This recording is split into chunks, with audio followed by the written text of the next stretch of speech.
Bakit parang pinipigilan mo ako? Di ba pera lang naman kailangan mo sa akin? Ay, oo pare. 1,000,000. Para huwag ka lang magpakita sa akin.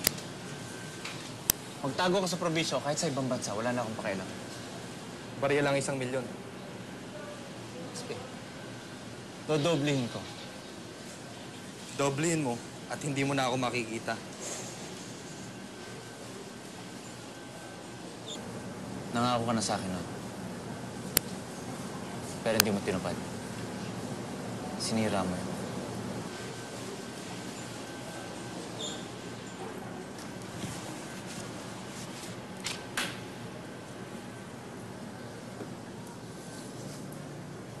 Ano ito? Bakit mo ako binigyan ng blankong papel? Sulat mo dyan ang written confession mo na ikaw ang nang-rape kay Melissa. Sira ka ba? Bakit ko gagawin yun? Kailangan mo ng pera, di ba? Kailangan ko ng assurance mo na hindi ka na magpapakita sa akin. Ano? Susulat ko na, 2,000,000.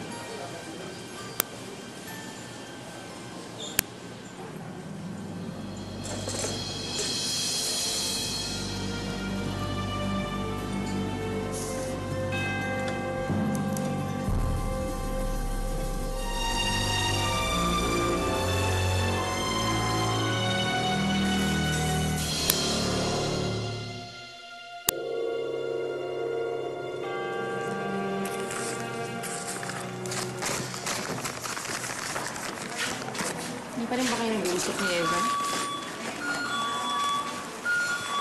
Maaga siya nagpatid sa school kay inay. 10 bata lang yun. Kausapin mo na lang mamaya pag-uwi. Naisip ko baka tama yung sinasabi ni inay.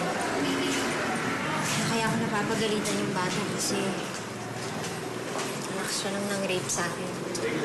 Melissa, mahal mo ang anak mo. Alam mo yan. Kaya naisip ko na nga rin mag-abot ng tulong sa mga pulis para mahanap na yung hayop na yon at tuluyan na akong matahimik.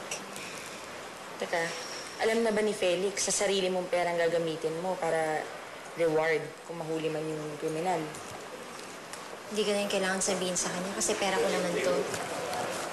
Pati gusto niya rin naman akong tulungan kaya alam na niyang to yung gusto kong gawin.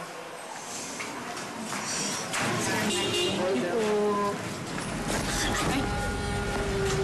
Ano ka ba? Sorry, isa.